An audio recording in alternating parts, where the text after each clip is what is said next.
Hi, my name is Eun Park, and for this concept diagram assignment, I've decided to cover the topic of undernutrition.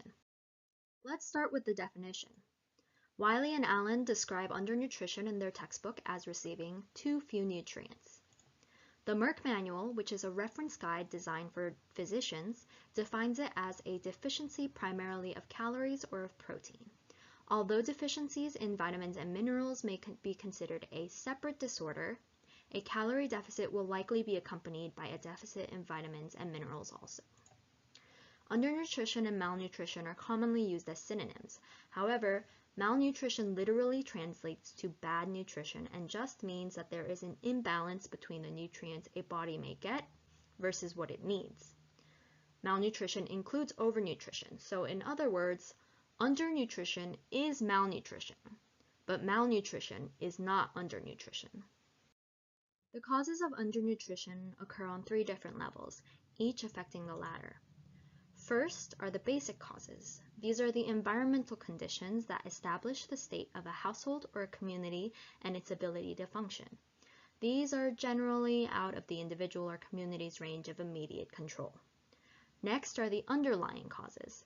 They occur on a household and a community level and include household food insecurity, inadequate maternal and child care, inadequate health services, and an unhealthy environment. The final level are the immediate causes, which occur at an individual level. These include lack of access to food, conditions that restrict the amount and type of food eaten, conditions that interfere with intake, metabolism, and absorption of nutrients, drug interference, and conditions that greatly increase the need for calories. So here I've added a couple more examples of different causes, but I also wanted to cover one of the more unique causes of undernutrition. So unlike the others, which requires inadequate consumption and absorption only, conditions that increase the need for calories causes undernutrition from the opposite direction. So if an individual begins to participate in demanding exercise and they need to consume more food in order to make up for the energy and nutrients that they use, because their body needs more calories to complete the activity, if they fail to consume what's necessary, then they will become undernourished.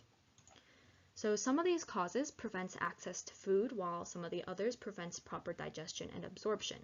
Such causes, along with the conditions that increase caloric requirement, establish an environment that allows the body's nutrients to fall below the necessary level. Between undernutrition and its causes, the causes act as the independent variable. Malnutrition depends on the state of an individual, community, and environment. The three different levels, basic, underlying, and immediate causes, establish the conditions that permit an individual to become undernourished. Starving the body of calories and nutrients affects one's health in a number of different ways. We can separate the consequences into two categories, short-term and long-term. In the short term, an individual may experience increased morbidity and mortality. They may become prone to issues including, but not limited to, decreased production of stomach acid, cessation of menstrual periods, and dry and elastic skin.